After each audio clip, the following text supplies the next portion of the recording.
দ্বিতীয়বাৰৰ বাবে মুখ্যমন্ত্ৰী হিচাপে শপত গ্ৰহণ কৰি ৰাজ্যত প্ৰথমটো সৰ্ববৃহৎ উচ্ছেদ অভিযান চলাবৰ বাবে সাজু হৈছে মুখ্যমন্ত্ৰী হিমন্ত বিশ্ব শৰ্মাৰ চৰকাৰ।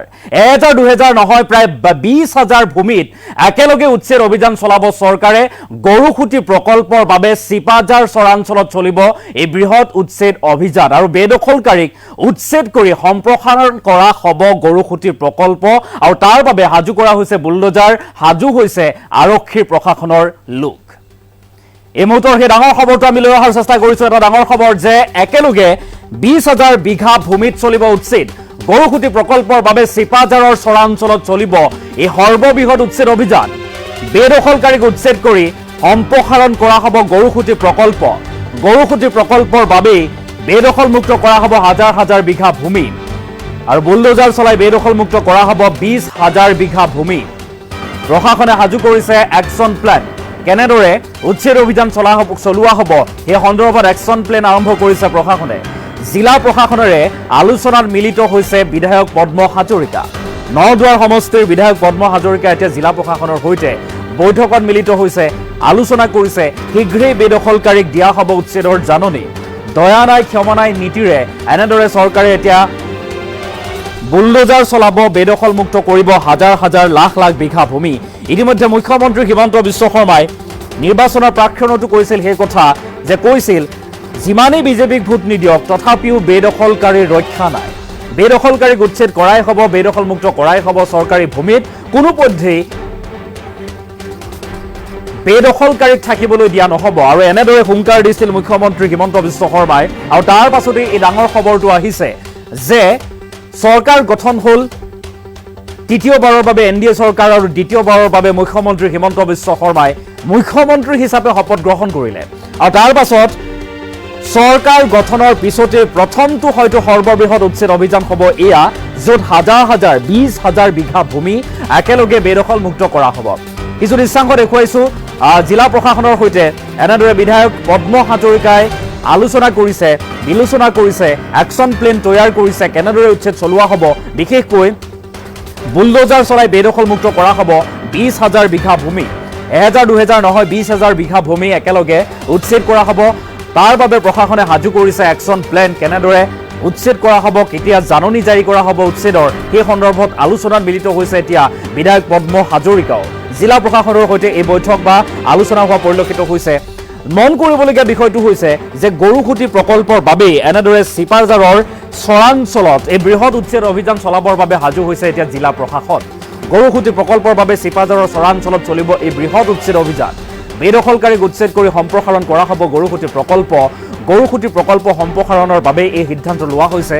বুলডোজাৰ চলাই বেদখলমুক্ত কৰা হ'ব 20,000 বিঘা ভূমি। 1000-2000 নহয়, 20,000 বিঘা ভূমি একেলগে বেদখলমুক্ত কৰা হ'ব। আৰু হিমন্ত বিশ্ব শৰ্মাৰ নেতৃত্বাধীন বিজেপি চৰকাৰখনৰ এয়া হয়তো দ্বিতীয়বাৰৰ কাৰ্যকালৰ প্ৰথমটো বৃহৎ উচ্ছেদ অভিযান, য'ত 20,000 বিঘা ভূমি একেলগে প্ৰশাসনে বেদখলমুক্ত কৰিব বা বুলডোজাৰ চলাই উচ্ছেদ কৰিব এইসকল বেদখলকাৰীক, সেই কথা স্পষ্টকৈ উল্লেখ কৰা হৈছে। বিশেষকৈ চিপাঝাৰৰ যি চৰাঞ্চল আছে সেই চৰাঞ্চলত একাংশ লোকে হাজাৰ হাজাৰ বিঘা ভূমি বেদখল কৰিছে আৰু তাত ঘৰ সাজি বসবাস কৰিবলৈ আৰম্ভ কৰিছে। কিন্তু এতিয়াৰে পৰা সেইসকলৰ নিস্তাৰ নাই। তেখেতসকলৰ বিৰুদ্ধে দয়া নাই ক্ষমা নাই নীতি অৱলম্বন কৰিব চৰকাৰ প্ৰশাসনে। আৰু ইতিমধ্যে সাজু হৈছে একশ্যন প্লেন, সাজু কৰা হৈছে, তৈয়াৰ কৰা হৈছে, প্ৰস্তুত কৰা হৈছে। আৰু বিধায়ক নদুৱাৰ বিধায়ক এইগৰাকী পদ্ম হাজৰিকা, চিপাঝাৰৰ বিধায়কগৰাকীও আছে, পৰমানন্দ ৰাজবংশীয়ে। তেখেতসকলৰ সৈতে জিলা প্ৰশাসনৰ সৈতে এতিয়া বৈঠকত আলোচনা কৰা হৈছে, আলোচনাত মিলিত হৈছে আৰু কেনেদৰে সাজু কৰা হ'ব একশ্যন প্লেন।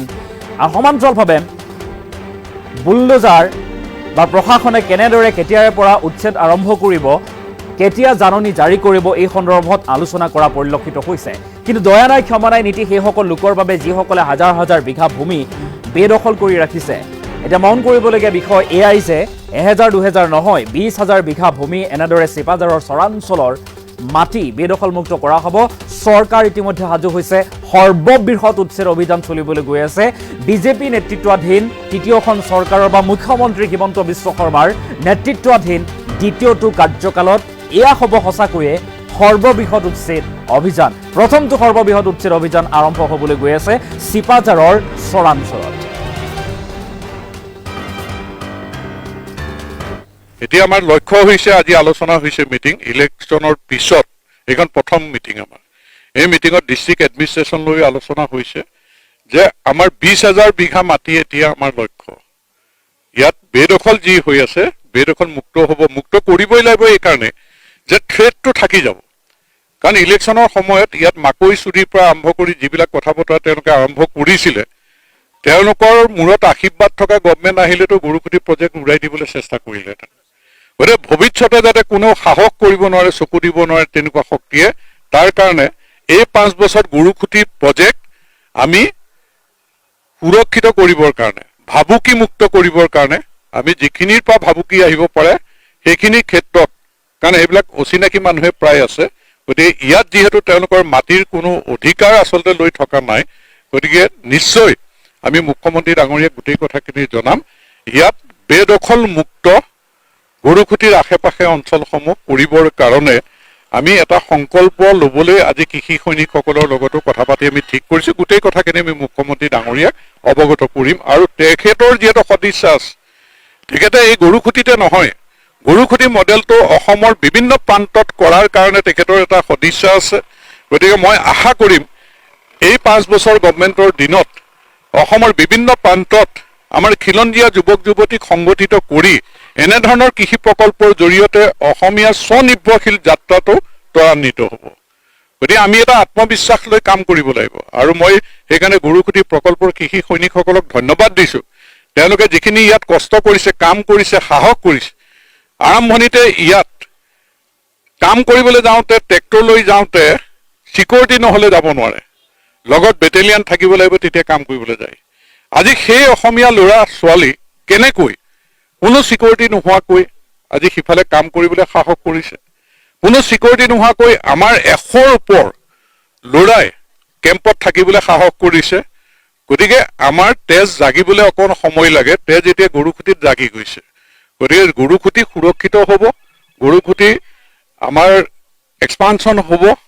আমিতো টাৰ্গেট কৰিছোঁ যে 20,000 বিঘা মাটি কৃষি সৈনিকসকলৰ লগত আলোচনা কৰি যে আমাৰ এই মাটিখিনি প্ৰশাসনে আমাক দিয়াৰ পিছত এই মাটিখিনি আমি কৃষি কৰ্ম কৰি আমি প্ৰত্যেকেই যাতে ইয়াতে স্বনিৰ্ভৰশীল হ'ব পাৰোঁ, বহিৰাজ্যত যাতে কোনো যাব নালাগে, নিজৰ পৰিয়ালৰ লগত থাকি তেওঁলোকে পেটৰ ভাত মোকলাবৰ কাৰণে যাতে ইয়াত পৰিৱেশ হয় আৰু ই এক আদৰ্শ হয় অসমৰ কাৰণে।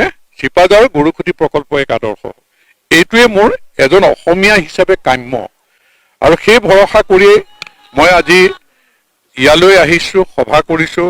বৰমাদা আমি একেলগে বহিলোঁ, আলোচনা কৰিলোঁ, আমি সিদ্ধান্ত লৈছোঁ। একশ্যন প্লেন ইতিমধ্যে আমি কৰিবলৈ, খালি মুখ্যমন্ত্ৰী ডাঙৰীয়াক গোটেই কথাখিনি আমি অৱগত কৰিব লাগে।